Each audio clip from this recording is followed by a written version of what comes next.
Break کے بعد آپ کو خوش آمدید کہتے ہیں. ہمارے پروگرام کا آج بہت خوبصورت ٹاپک ہے. اس خوبصورت ٹاپک کے ساتھ ساتھ کچھ اپنے اچھے اسپانسرز کا بھی ہم ذکر کر دیتے ہیں. ہمیں اسپانسر کیا ہے اس خوبصورت نشریات کو زمزم مال نے, نثار چرسی تکہ نے, ساتھ ہیلز نے, چنون نے بھی ہمیں اسپانسر کیا ہے, اور گولڈن سینڈ اپارٹمنٹس نے ہمارے اس نشریات کو اسپانسر کیا ہے. اور اب ہم بات کرتے ہیں آج کے ٹاپک کے حوالے سے. آج کا ٹاپک ہمارا بڑا اچھا ہے کہ حقوق والدین کیا ہے, اور ساتھ ہی ساتھ جو ہے علامہ مبشر رحیمی صاحب ہمارے ساتھ ہیں, ان کو بھی خوش آمدید کہیں گے. اور ہمارے ساتھ افضل بٹ صاحب بھی کافی دیر سے تشریف فرما ہے. میں چاہوں گا ابھی بٹ صاحب سے ہم ایک سوال لے لیتے ہیں, پھر انشاءاللہ علامہ صاحب کی جانب آئیں گے. بٹ صاحب, میں نے بات کی تھی کہ آپ کو جو اللہ نے عزتیں بخشی ہیں والدین کی دعاؤں سے ہی بخشی ہیں. جی بالکل. آپ کا کیا تجربہ ہے, آپ کیا اس حوالے سے فرماتے ہیں؟ اچھا, یہاں پہ سوری آپ کی بات کاٹ رہی ہوں سر, آپ نے بات وہیں سے شروع کرنی ہے جب اپنے بارے میں بتا رہے تھے بچپن میں, کیونکہ ہم اس وقت مائک کا مسئلہ تھا تو ہم صحیح طرح نہیں سن سکے.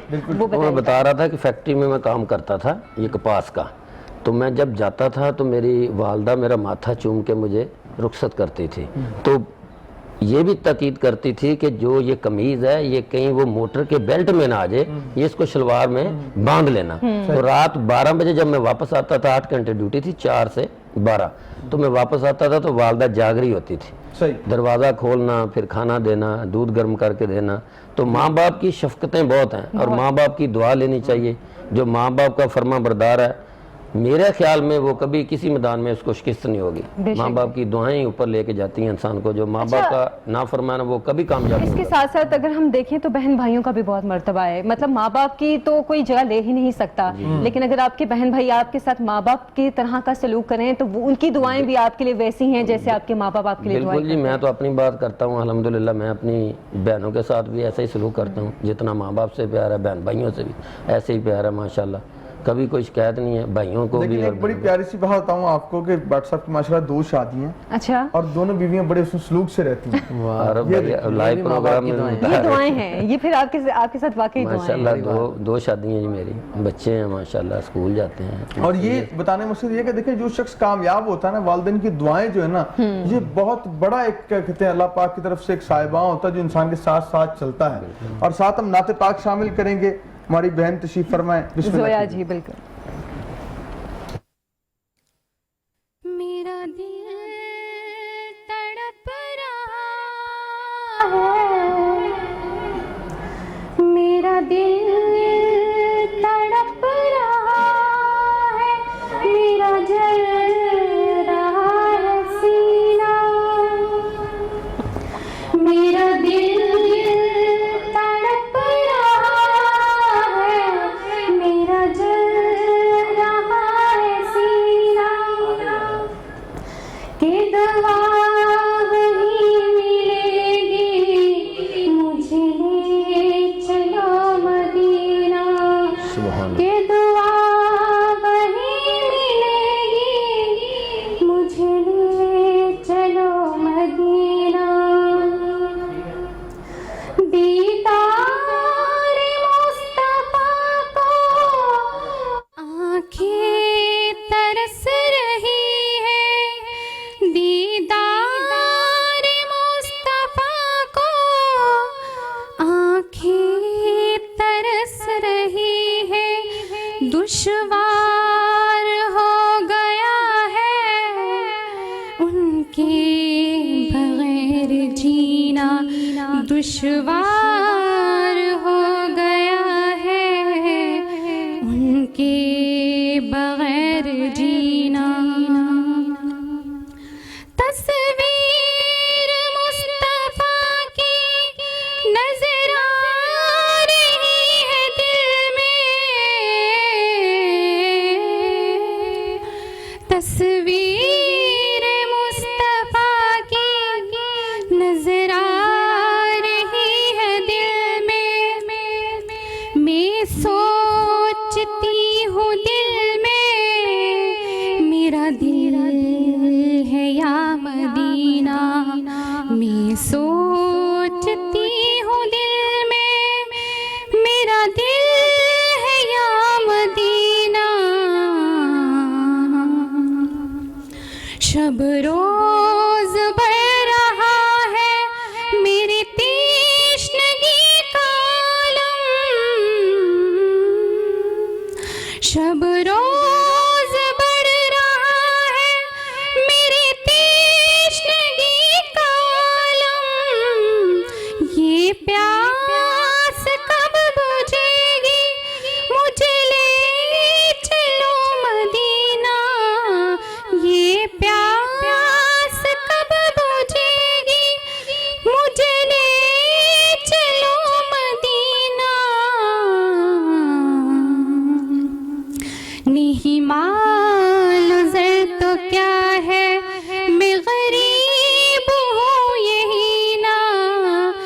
نہیں مال و زر تو کیا ہے، میں غریب ہوں یہی نا، میرے عشق تو ہی لے چل مجھے جان بے مدینہ، میرے عشق تو ہی تھیں۔ اور آج کا موضوع ہے حقوق والدین۔ علامہ مولانا مبشر رحیمی ہمارے ساتھ ہیں۔ اچھا میں سوال کرنا چاہوں گی ان سے، علامہ صاحب، ماں باپ کی محبت ظاہر سی بات ہے اولاد کے لیے دونوں کی ایک سے بڑھ کر ایک ہوتی ہے، مطلب ماں جتنی محبت کرتی ہے باپ بھی اولاد سے اتنی ہی محبت کرتا ہے، اور دونوں کا درجہ ہمارے دین میں ایک دوسرے کے لیے جتنا ہے یہ ہم سب جانتے ہیں۔ میرا سوال یہاں پہ یہ ہے کہ ماں کے حوالے سے زیادہ ہمارا دین ہمیں کہتا ہے کہ ماں کی زیادہ خدمت کرو، کیونکہ نبی پاک صلی اللہ علیہ وسلم کا بھی جب ایک صحابی نے پوچھا کہ والدین کے حوالے سے، تو انہوں نے 3 مرتبہ ماں کا کہا اور 4تھی مرتبہ باپ کا کہا۔ ماں کے حوالے سے جو حقوق ہیں اولاد کے، اس حوالے سے بتائیے گا۔ بسم اللہ الرحمن الرحیم وقضى ربك الا تعبدوا الا اياه وبالوالدين احسانا صدق اللہ العظیم وصدق رسولہ النبی الکریم۔ دیکھیں اللہ رب العزت قرآن پاک میں فرماتے ہیں کہ سب سے پہلے اللہ کے سوا کسی کو معبود نہ سمجھو، کیونکہ اللہ ہی ذات مشکل کشا ہے، اللہ ہی حاجت روا ہے، اللہ ہی داد فریاد رست ہے۔ پھر اس کے بعد والدین کے ساتھ حسن سلوک کرو۔ اللہ کے نبی صلی اللہ علیہ وسلم نے فرمایا کہ میں نماز کی حالت میں ہوتا، ثنا پڑھتا، فاتحہ پڑھتا، پسا صورت ملاتا، رکوع میں جاتا، وہ تحیات تک پہنچتا تو میری ماں مجھے کہتی کہ محمد میں سلام پھیر لیتا۔ فرمایا کہ والدین کا اتنا بڑا حق ہے کہ حضرت ابو بکر صدیق اور حضرت عمر رضی اللہ تعالیٰ عنہ حرم کے طواف کر رہے تھے، تو ایک شخص نے اپنی ماں کو کندھوں پہ بٹھا کر آپ بھی طواف کروا رہا تھا، تو پوچھا کہ یہ بہت خوش نصیب شخص، اور قریب آ کے کہا کہ ہمارے لیے بھی دعا کرنا، اللہ ہماری مغفرت فرما دے۔ تو اس لیے والدین کا درجہ بہت بڑا درجہ، اللہ کے نبی صلی اللہ علیہ وسلم نے فرمایا کہ ماں کی خدمت کر لو، کیوں؟ اس لیے کہ ماں کے قدموں کے نیچے جنت ہے، اور باپ جو ہے وہ جنت کا دروازہ ہے۔ اور اللہ کے نبی صلی اللہ علیہ وسلم نے فرمایا کہ 3 جگہوں پہ والدین، اللہ رب العزت فرماتے ہیں 3 جگہوں پہ دعائیں قبول ہوتی ہیں، ایک مسافر کی دعا، ایک مظلوم کی دعا، ایک جب والد اپنے بیٹے کے خلاف دعا کرتا ہے تو فوراً قبول ہو جاتی ہے۔ تو اس لیے کوشش کریں کہ والد اور ماں کی، میں یوں کہتا ہوں جو انسان رات کو والدہ کے قدم چوم کے سوتا ہے، پاؤں دبا کے سوتا ہے، اس کو کبھی زندگی میں پریشانی نہیں آتی، اور جو والدہ سے مشورہ لے کر سوتا ہے اس کو بھی کبھی پریشانی نہیں آتی۔ تو اس لیے کہ والدہ کا یہ حق ہے کہ ہر چیز مشورہ کیا جائے۔ آج ہم بیوی سے مشورہ کر لیتے ہیں لیکن والدہ کو نہیں پوچھتے، پہلے والدہ سے پوچھے، سلام لے۔ اللہ کے نبی صلی اللہ علیہ وسلم نے فرمایا جو جاتا ہے سلام لیتا ہے اللہ اس کے رزق میں برکت ڈال دیتے ہیں، اس لیے والدہ کا بہت بڑا حق ہے۔ ٹھیک ہے، اچھا اجر و ثواب اس کے حوالے سے بتائیے گا کہ جو شخص نے والدین کی جو بڑھاپے میں خدمت کرتا ہے، اللہ کے رسول کیا فرماتے ہیں اس حوالے سے؟ دیکھیں جی، حدیث حضرت ابو ہریرہ رضی اللہ تعالیٰ عنہ فرماتے ہیں کہ ہم نبی علیہ السلام نے فرمایا کہ ممبر کے قریب آ جاؤ۔ کب ہم ممبر کے قریب گئے تو اللہ کے نبی صلی اللہ علیہ وسلم کا ممبر کی پہلی سیڑھی پہ قدم رکھا تو فرمایا آمین، کب دوسری سیڑھی پہ قدم رکھا پھر فرمایا آمین، کب تیسری سیڑھی پہ قدم رکھا پھر فرمایا آمین۔ تو صحابہ نے پوچھا کہ یا رسول اللہ علیہ وسلم کبھی پہلے ایسا نہیں ہوا؟ آپ فرمایا، کہا کہ کب پہلے سیڑھی پہ میں نے قدم رکھا تو جبرائیل بدعا دے رہے تھے اور میں آمین کہہ رہا تھا۔ پہلی بدعا جو دی کہ یا رسول اللہ علیہ وسلم آپ کی امتی میں جس سے رمضان آیا ہو تو وہ مغفرت نہ کروا سکے، فرمایا وہ بھی ہلاک ہو جائے، فرمایا آمین۔ دوسرا فرمایا کہ آپ کا نامی نام آئے محمد رسول اللہ صلی اللہ علیہ وسلم اور وہ جواب نہ دے، وہ بھی ہلاک ہو جائے، فرمایا آمین، درود نہ پڑھے، درود نہ پڑھے۔ تیسرا فرمایا کہ والدین بڑھاپے کی حالت میں ہو، یا والد ہو یا والدہ ہو، اگر وہ والدہ کی خدمت نہ کر سکے یا والد کی خدمت نہ کر سکے وہ بھی ہلاک ہو جائے، فرمایا آمین۔ یہ 3 درجات ہیں۔ اس لیے اللہ کے نبی صلی اللہ علیہ وسلم کے جو پہلے خلیفہ حضرت ابو بکر صدیق رضی اللہ تعالیٰ نے فرمایا کہ سب سے پہلے اللہ کے سوا کسی کو معبود نہ کرو، دوسرا فرمایا کہ والد کے ساتھ حسن سلوک کرو، تیسرا فرمایا جھوٹ مت بولو، چوتھا فرمایا کسی پہ اوپر بہتان نہ لگاؤ، اور فرمایا کہ یہ 4 چیزیں کر لو تمہاری دنیا اور آخرت اچھی ہو جائے گی۔ تو اس لیے اللہ رب العزت ہمیں والدین کا خدمت گزار بنائے۔ چلیں، بہت شکریہ آپ کا تشریف لائے، آپ نے جانا ہے مصروفیت آپ کا، بہت شکریہ ہے قبلہ۔ انشاءاللہ ملاقات ہوتی ہے شارٹ بریک کے بعد، آپ دیکھتے رہیے گا۔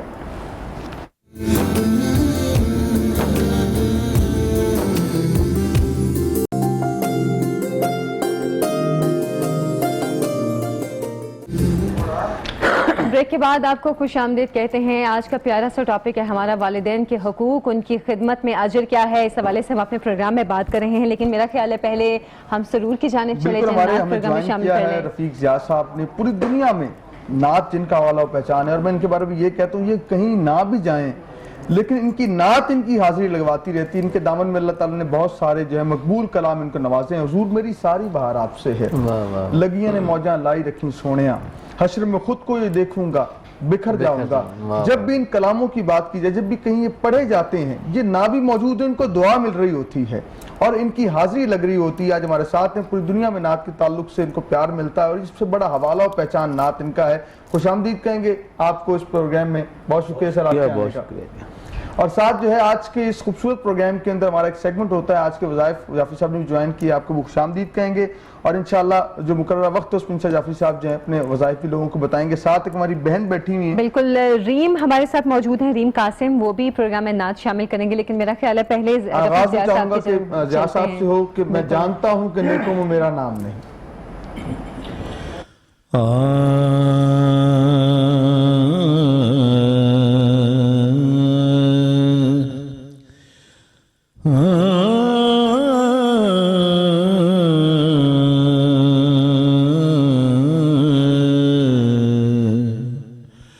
میں جانتا ہوں کہ نیکوں میں میرا نام نہیں. میں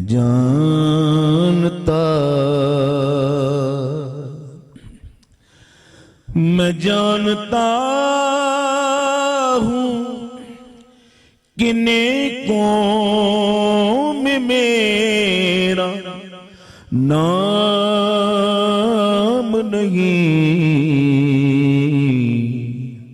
نبی کے در کا میں نوکر ہوں, کوئی عام نہیں. نبی کے در کا میں نوکر ہوں, کوئی عام نہیں. تیرا پٹا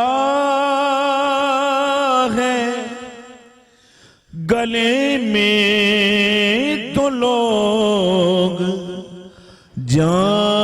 جانتے ہیں. تیرا پٹا ہے گلے میں تو لوگ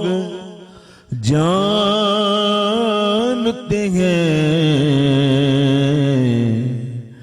وگر نہ کرتا کسی سے کوئی کلام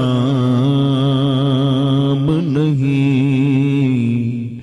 وگر نہ کرتا کسی سے کوئی کلام نہیں. تیوی صاحب ایک نیا شعر بسم اللہ.